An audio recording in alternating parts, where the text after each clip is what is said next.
ඇයගේ ප්‍රකාශය මම මේ වෙලේ දකිනවා. ඒ නිසා ඇය අනිවාර්යයෙන්ම ලැජ්ජාවක්, බයක් සහ සදාචාරයක් තියෙනවා නම් මේ තනතුරෙන් ඉල්ලාස් වෙන්න. பெண்களுக்கும் சிறுவர்களுக்கும் பாதுகாப்பாக இருக்கிறேன் என்று சத்திய பிரமாணம் செய்த அம்மையார் அவர்களே, කාන්තාවන්ගේ ආරක්ෂාව පිළිබඳව, කාන්තාවන්ට සිදුවෙන අසාධාරණය පිළිබඳව එදා හඬක් නගපු, කෑගහපු, කතා කරපු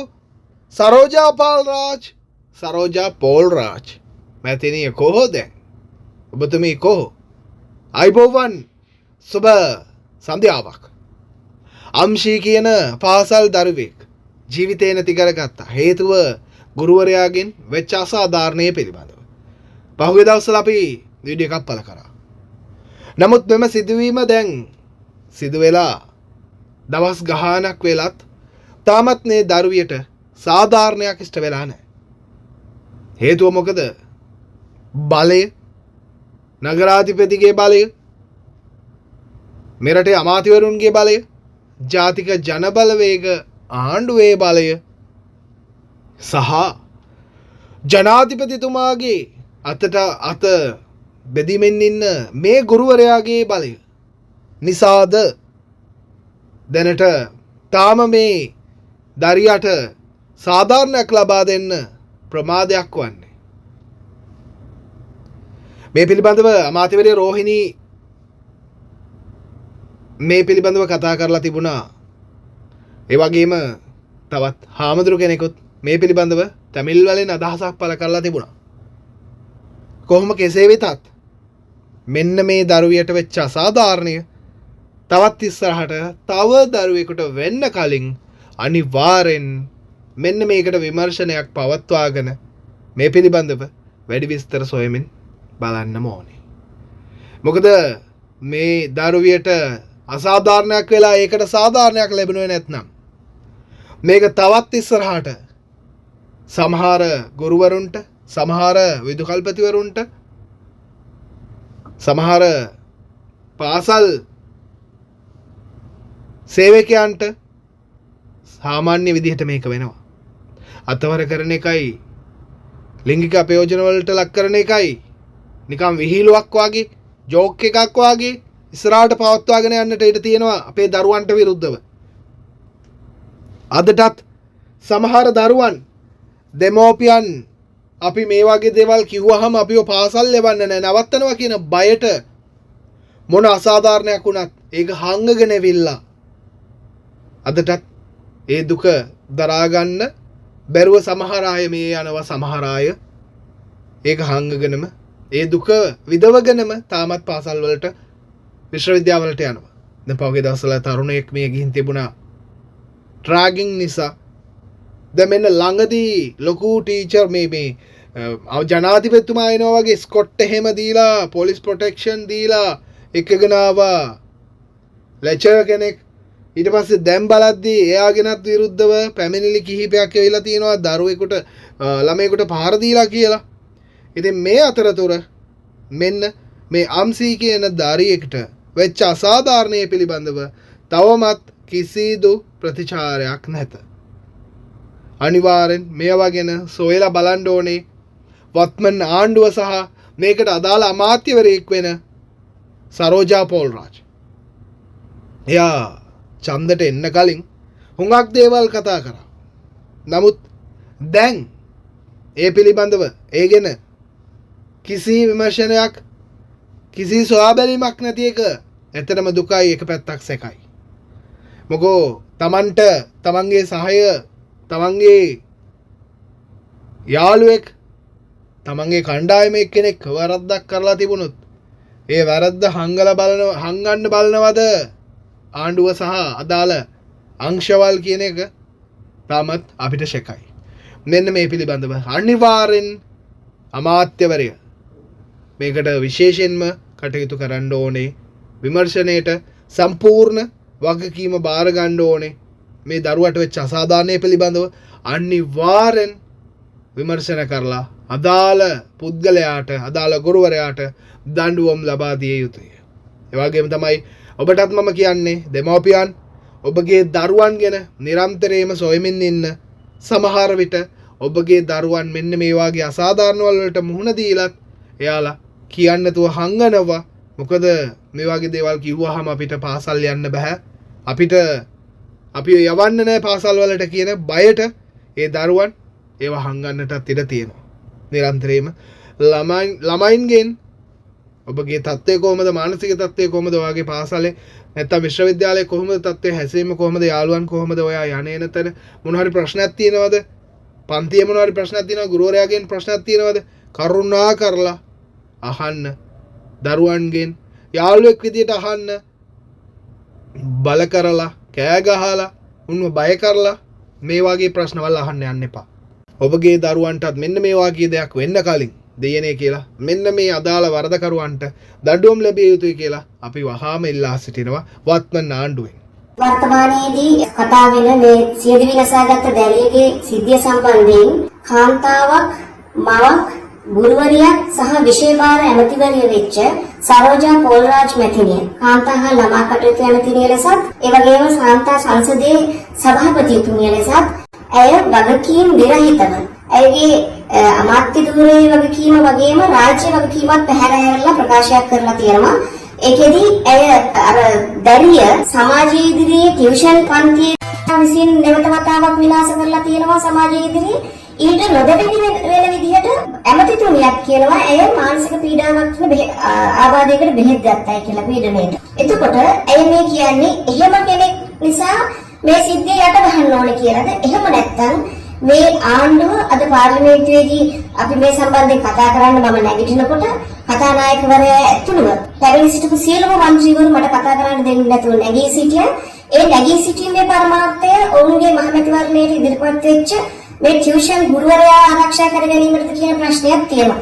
ඒ වගේම මම කියනවා නැවත වතාවක් දරු ඇමතිතුමිය කියා ගන්නා සරෝජා පෝල්රාජ් මහත්මිය ඇයගේ ධූරයෙන් ඉල්ලා අස්විය යුතුයි. මොකද මේ දැරියට නැවත වතාවක් අපහාස කිරීම සහ මේ සිද්ධිය සම්බන්ධයෙන් ඇයගේ දියාරු පිළිවෙත මම හිතනවා ඇයට මේ තනතුරේ දරන්නට නුසුදුසුකමක් හැටියට ඇයගේ ප්‍රකාශය මම මේ වෙලේ දකිනවා. ඒ නිසා ඇය අනිවාර්යයෙන්ම ලැජ්ජාවක්, බයක් සහ සදාචාරයක් තියනවා නම් මේ තනතුරෙන් ඉල්ලා අස්වෙන්න. உறவுகள் அனைவருக்கும் வணக்கம். எல்லாரும் சுகமாக இருப்பீர்கள் என்று நினைக்கின்றேன். என்னுடைய பெயர் பகவன் தலாவ ராகுலத்தீர். இலங்கை தாயகத்திலே ஜாதி, மதம், மொழி பார்க்காமல் மதம் கடந்து எல்லாரும் மனிதர்களாக வாழ வேண்டும் என்ற எண்ணத்தோடு பயணிக்கக்கூடிய ஒரு தேரர், ஒரு துறவி. அன்பு உறவுகளே, முடிந்தால் இந்த காணொளியையும் பகிர்ந்து தாருங்கள், உரியவர்களிடத்தில் போய் சேர்வதற்கு. இலங்கை தாயகத்திலே புதிதாக ஒரு அரசாங்கத்தை அமைத்து பாராளுமன்றத்தில் சத்திய பிரமாணம் செய்த அம்மையார் அவர்கள் இலங்கை தாயகத்திலே வாழுகின்ற பெண்களுக்காகவும் சிறுவர்களுக்காகவும் நான் தலைமைத்துவம் கொடுப்பேன், தவறுகள் நடந்தால் சட்டத்தை சரியான முறையில் செயல்படுத்துவேன், பெண்களுக்காக சிறுவர்களுக்காக நான் பாராளுமன்றத்திலே குரல் கொடுப்பேன் என்று சத்திய பிரமாணம் செய்து இன்று பாராளுமன்றத்திலே அமர்ந்திருக்கக்கூடிய பெண்களுக்கும் சிறுவர்களுக்கும் பாதுகாப்பாக இருக்கிறேன் என்று சத்திய பிரமாணம் செய்த அம்மையார் அவர்களே, உங்களிடம் ஒரு கேள்வியை நான் கேட்க வேண்டும் என்று நினைக்கிறேன். என்ன கேள்வி? 2-3 நாட்களுக்கு முன் கொட்டையன பிரதேசத்திலே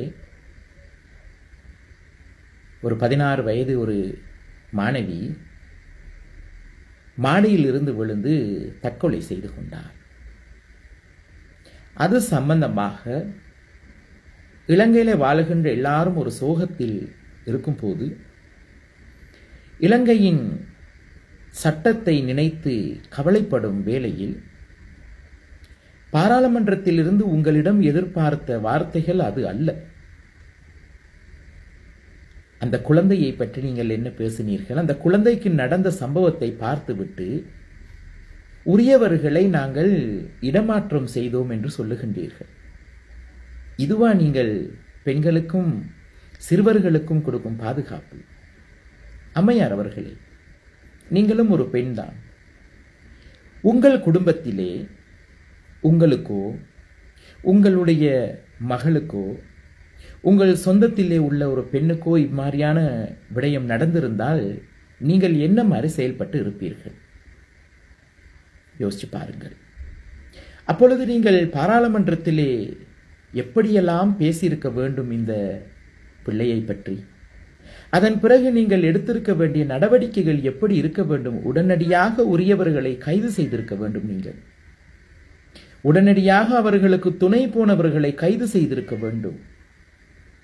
உடனடியாக அவர்களை சட்டத்தின் முன் நிறுத்தியிருக்க வேண்டும். அவர்களுக்கு ஆயுள் தண்டனை வழங்கியிருக்க வேண்டும். அப்பொழுதுதான் இந்த அரசாங்கத்தின் மீது நம்பிக்கை, உங்கள் மீது நம்பிக்கை, மரியாதை வந்து சேர்ந்திருக்கும். நீங்கள் சொல்லுகின்றீர்கள் அந்த மாணவி மனநோயாளி என்று. உங்களுக்கு தெரியுமா? அந்த மாணவி மனரீதியாக எதற்காக பாதிப்படைந்திருக்கின்றார் என்று தெரியுமா? அம்மையார் அவர்களே, இன்று இந்த நாட்டிலே வாழுகின்ற மக்களுக்கு சட்டத்தின் மீது நம்பிக்கை இல்லாமல் போய்விட்டது.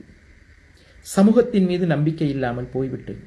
நாட்டின் மீது நம்பிக்கை இல்லாமல் போய்விட்டது. இம்மாதிரியான மாணவர்களுக்கு தாய் தகப்பன் மீது இருந்த நம்பிக்கை இல்லாமல் போய்விட்டது. நண்பர்கள் மீது இருந்த நம்பிக்கை இல்லாமல் போய்விட்டது. சமூகத்தின் மீது இருந்த நம்பிக்கையும் இல்லாமல் போய்விட்டது.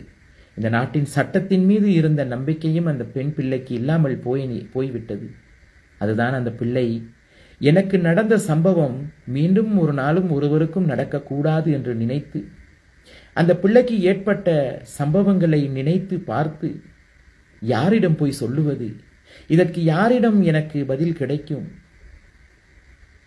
இதை நான் எப்படி சமாளித்து நான் இந்த சமூகத்திலே வாழ்வது என்ற எண்ணங்கள் வராமல் போனது காரணம் எல்லா இடத்தின் மீதும் வைத்திருந்த நம்பிக்கை இல்லாமல் போனது அந்த பெண்ணுக்கு, அந்த மாணவிக்கு. 16 வயது வரை பெற்றெடுத்து வளர்த்த அந்த தாய்க்கும் தகப்பனுக்கும் இன்று மனநிலை எப்படி இருக்கும் யோசித்து பாருங்கள். இம்மாதிரி இன்னும் எத்தனையோ பிள்ளைகளுக்கு இந்த நாட்டிலே நடக்கின்றது, வெளியில் வராமல் இருக்கின்றது. ஆசிரியர்கள் இன்று எல்லாரும் கிடையாது, சில ஆசிரியர்கள் எப்படியெல்லாம் இந்த மாணவர்களை மாணவிகளை தவறாக பயன்படுத்துகின்றார்கள் என்று உங்களுக்கு தெரியுமா? எத்தனை பாடசாலைக்கு நீங்கள் போயிருக்கின்றீர்கள்? எத்தனை பாடசாலையிலே மாணவிகளை சந்தித்து நீங்கள் பேசியிருக்கின்றீர்கள்? எந்த கிராமத்திற்கு நீங்கள் வந்தீர்கள்? இல்லைதானே? ஆகையால் பெண்களுக்காகவும் சிறுவர்களுக்காகவும் தலைமைத்துவம் கொடுப்பேன் என்று பதவி ஏற்றுக்கொண்ட அம்மையார் அவர்களை நீங்கள் பாராளுமன்றத்தில் இருந்தால் மட்டும் போதாது, அனைத்தையும் தேடி பாருங்கள். உங்கள் அரசு இந்த நாட்டிலே நல்லது செய்யும் என்று நாங்கள் எதிர்பார்த்தோம். அந்த பெண் பிள்ளையை அந்த நிலைமைக்கு ஆளாக்கிய அந்த ஆசிரியர் உங்கள் கட்சியை சேர்ந்தவர் என்று நாங்கள் கேள்விப்பட்டோம். இது எவ்வளவு தூரத்துக்கு உண்மை பொய் என்று எங்களுக்கு தெரியாது. உங்கள் கட்சியை சேர்ந்தவராக இருப்பதால் தான் நீங்கள் இடமாற்றம் செய்தீர்களா? முதலாவதாக நீங்கள் என்ன செய்திருக்க வேண்டும்? அந்த ஆசிரியரையும் கைது பண்ணியிருக்க வேண்டும். அந்த மாணவியை இந்த பாடசாலையை விட்டு விலக்கி கொண்டு போங்கள் என்று சொன்ன அந்த பாடசாலையின் அதிபர் மீது நடவடிக்கை எடுத்திருக்க வேண்டும். தனியார் பள்ளிக்கூடத்திலே போய் டியூஷன் படிக்கும்போது அந்த ஆசிரியர் இவளை எழுப்பி, இந்த மாணவியை எழுப்பி 10 பேர் மத்தியில் வைத்து கேள்விகள் கேட்டபடியாக அந்த பிள்ளையுடைய மனம் அவ்வளவு நொந்திருக்கின்றது. அந்த ஆசிரியரை கைது செய்திருக்க வேண்டும். இவர்களுக்கு ஆயுள் தண்டனை கொடுத்திருக்க வேண்டும். எப்படி பெண்கள் வெளியிலே நடமாட முடியும்? எப்படி பெண் மாணவர்கள் மாணவிகள் எப்படி பாடசாலையிலே போய் யாரை நம்பி அங்கே கல்விகளை கற்றுக்கொள்ள முடியும்? இதற்கான நடவடிக்கைகள் நீங்கள் என்ன எடுக்கப் போகின்றீர்கள்? இதற்கு நீங்கள் என்ன பதில் கொடுக்க போகின்றீர்கள்? அந்த பெண் பிள்ளையை பற்றி பாராளுமன்றத்தில் பேசும்போது உங்கள் முகத்தில் எந்த விதமான ஒரு சோகத்தையும் நாங்கள் பார்க்கவில்லை. அந்த பிள்ளைக்காக பேசுவதற்காக எந்த ஒரு உற்சாகத்தையும் நாங்கள் பார்க்கவில்லை. உங்கள் வார்த்தையில் தடுமாற்றத்தை பார்த்தோம். என்ன பேச வேண்டும் என்று தெரியாமல் பேசிக் கொண்டிருக்கின்றீர்கள். அரசியல் என்றால் என்ன என்பதை படியுங்கள். அரசியல் தலைமைத்துவம் என்றால் என்ன என்று படியுங்கள். நீங்கள் பதவி பிரமாணம் செய்யும் போது நீங்கள் கொடுத்த வாக்கை நீங்கள் காப்பாற்றுங்கள். மிக கவலையாக இருக்கின்றது, மிக வேதனையாக இருக்கின்றது. இந்த நாட்டிலே இனிமேல் எந்த ஒரு பிள்ளைக்கும் இப்படி நடக்கக்கூடாது. அதற்கு நீங்கள் எடுக்க போற முடிவுகள் என்ன? என்ன செய்ய போகின்றீர்கள்? எதிர்பார்த்து கொண்டிருக்கின்றோம். அன்பார்ந்த முகநூல் உறவுகளே, இதை பகிர்ந்து உரியவர்களுக்கு தண்டனை கிடைக்கும் வரை எல்லாம் சேர்ந்து முயற்சி செய்வோம்.